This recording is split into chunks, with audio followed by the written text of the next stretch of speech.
Hello, welcome and kumusta. Thank you for joining me. This is How, your occupational therapist, and you are listening to Occupational Therapy Conversation. I have just been thinking about the different faces and facade of an occupational therapist when you are working in the hospital or even not in the hospital. So being an occupational therapist is a role in itself. It is a profession. It is a vocation. It's your job. In some ways, it will define you, or it will contribute to defining you as a person. Because if that's your job, then yes, your occupation in some ways dictates and contributes to your definition as a person. Not everything, but yes. Working as an occupational therapist, I've just realized that there were actually 4 roles that you do. And I'll briefly discuss that with you, okay? Role number 1, you have a role of clinician. Simple, straightforward. So whether you're practicing in pediatrics practice or in mental health or in physical dysfunction or in a community, your role will be clinical, or there is always a clinical role. And you will start off working at an OT practitioner or as an occupational therapy clinician. That is your role number 1. The second role and the second face or mask that you put on is the role of an educator and as a mentor. When you start as an occupational therapist, perhaps as a band 5, if you're working with NHS, then perhaps you don't have a big role on educating somebody else yet, and you don't have mentoring responsibilities. And that's what would cut you apart from being a band 5 and a band 6 and a band 7. Because as soon as you progress to being a band 5, at the end part of that role, or as you get confident in your role as a clinician, you will now have an education responsibility and a mentor's responsibility. So a band 6 is equally the same. You will be mentoring and you will be educating students.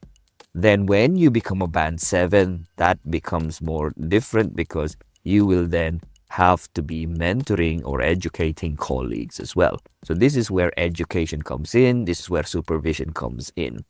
Now, when you go to a higher level, then the education stops and mentoring begins, because this time around you are teaching different ways and different parts of occupational therapy and different parts of the job that is not commonly taught, and it's not usually taught in the universities, and there's no amount of books that can teach you these things. So these are the mentorship skills.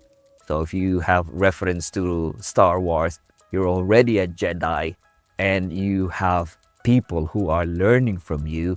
You've got your Padawans. So you have a role of being a mentor and educator. So you can see your banding will differ and your responsibility as an educator and a mentor will vary depending on your banding. The next face or facade of occupational therapy practitioner would be the face of that of an administrator, service administrator, or as an occupational therapy manager. As a clinician,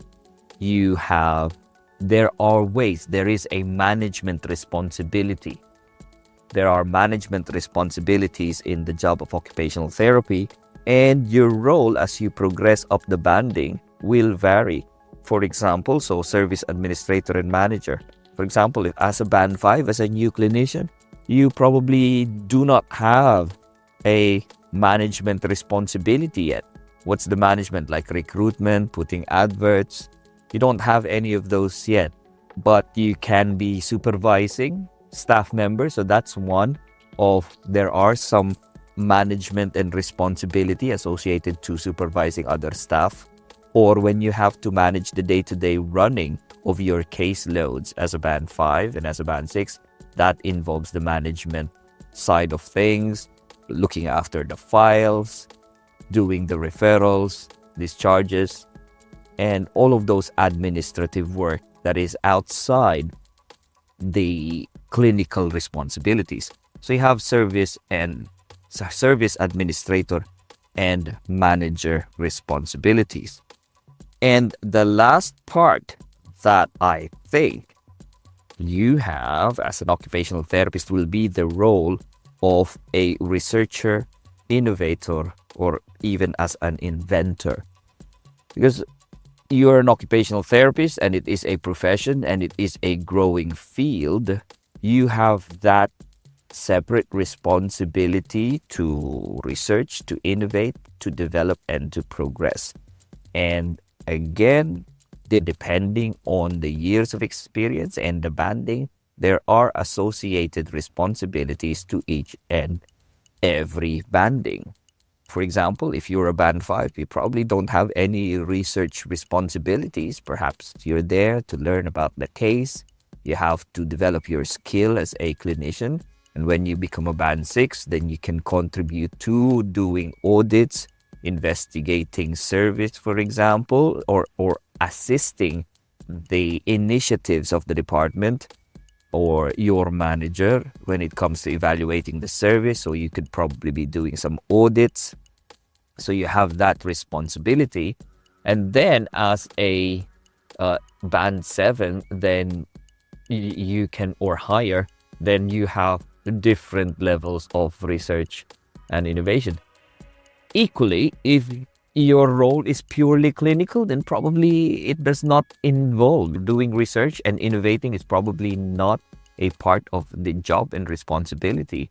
But just to let you know that most band 7s, as the banding goes higher, the more these responsibilities come with it. So you can be an inventor, an innovator, and a researcher. So those are the 4 levels or 4 phases of the profession of occupational therapy.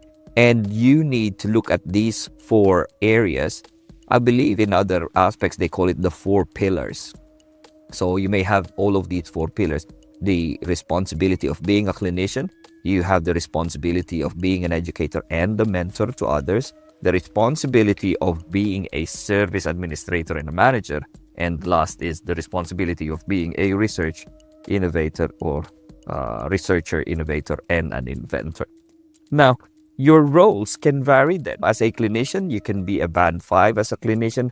There are responsibilities as a band 6 and a 7 and an 8 as a clinician. So if you're an advanced practitioner, if you're a highly specialist therapist working on specialist areas, then yeah, you can progress and you can have different bandings on that level, because a good proportion of that is on the clinical side of things.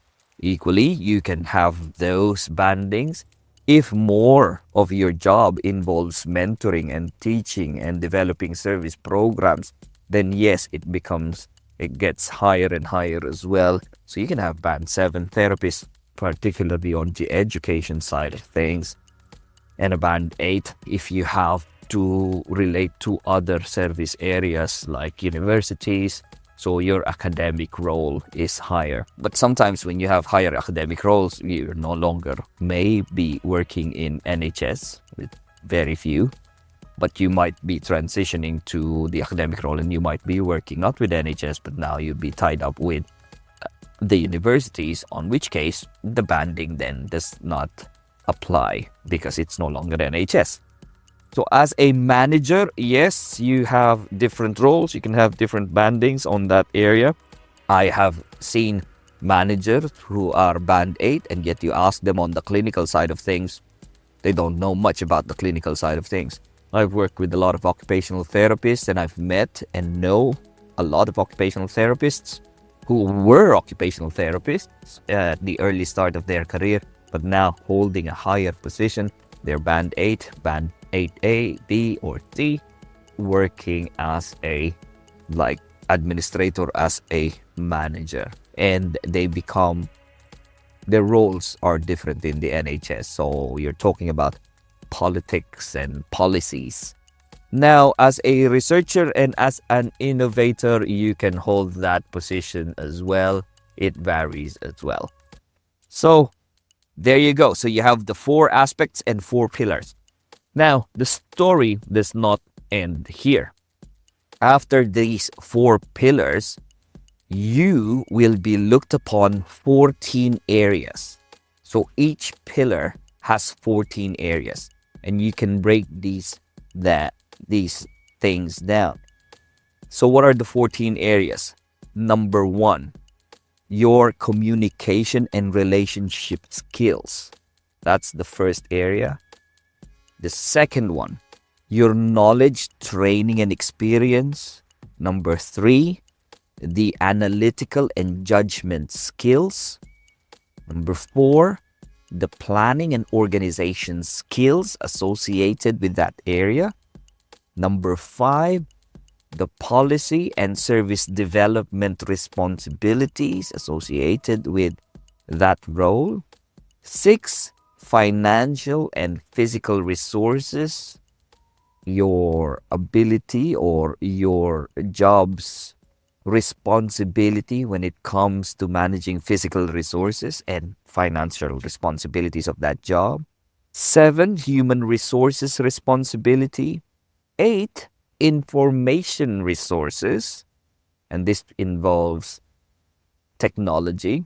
Number 9, research and development. So you can have research and development as an administrator. You can have all of that as a researcher, as a clinician, or even as a mentor. Research and development. 10 would be your freedom to act. How autonomous are you in your movement within the profession or within the role? 11, the physical effort or the physical demand of that job. 12, the mental effort and the mental demands of the job. 13, emotional effort and how emotionally taxing that job is. And lastly, the working conditions. Are you working in a nice environment? Are you working in a very difficult environment?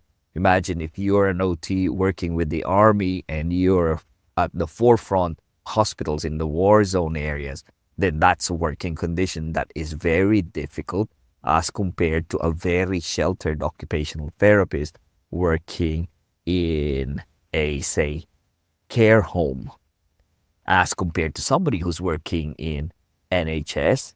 But even with that, there are some areas where it's much easier. Like, for example, the ward is easier as compared to A&E, as compared to a place where it is an infection control area, infection control ward.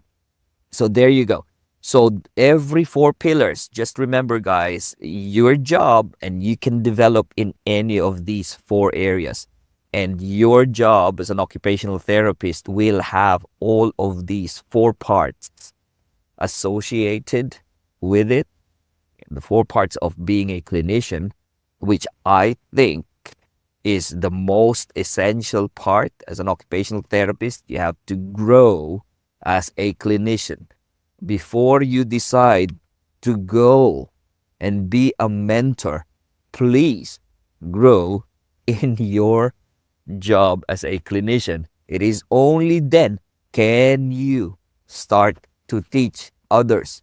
Because what are you going to teach others when you do not know? So again, being a mentor is reliant on you being a clinician. The service and management, yes, that's fine. You don't necessarily have to be a good clinician. You don't necessarily have to be a good mentor. But what you need to do is you need to know the process. You need to learn how to follow the process.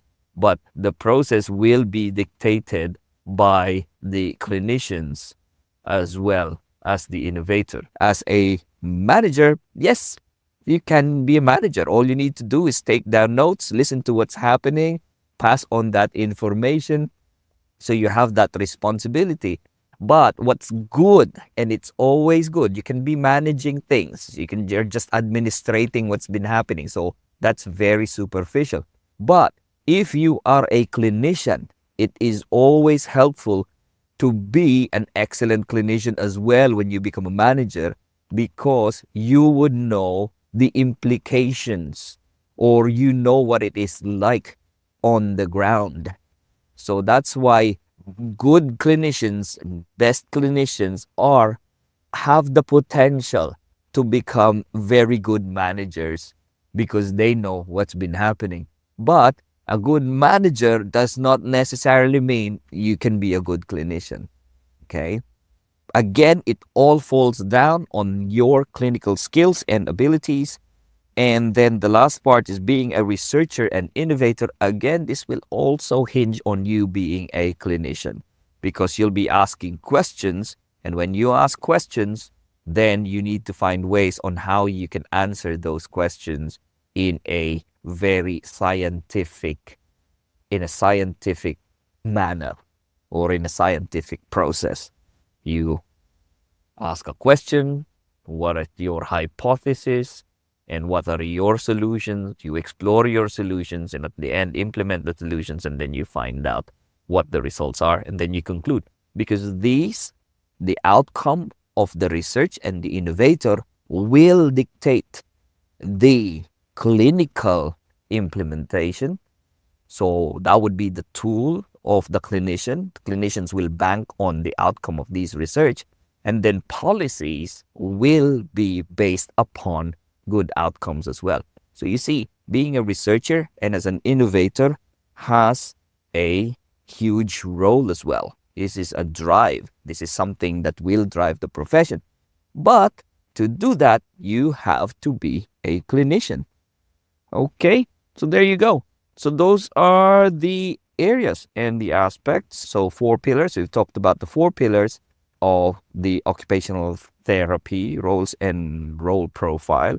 And then all of these are looked at, and we've discussed about the 4 areas on which these role profiles are compared and are analyzed. I hope this becomes a very useful information. I hope that this is a useful information for you guys, because if you are a clinician, you would know how to progress your career. You would know which areas you'd want to go into, which role you'd want to go into, let alone the areas of practice.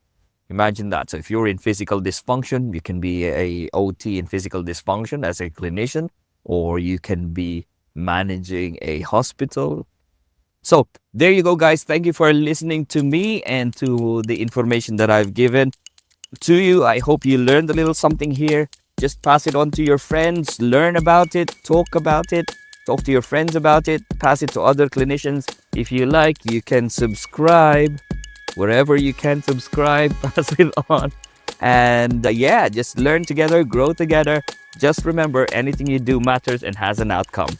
Until next time, bye. If you enjoyed this podcast, talk to your friends and colleagues about it. Like it, subscribe, share, and do what you can to appease whatever algorithm that is at play. Just remember, guys, anything you do matters and has an outcome.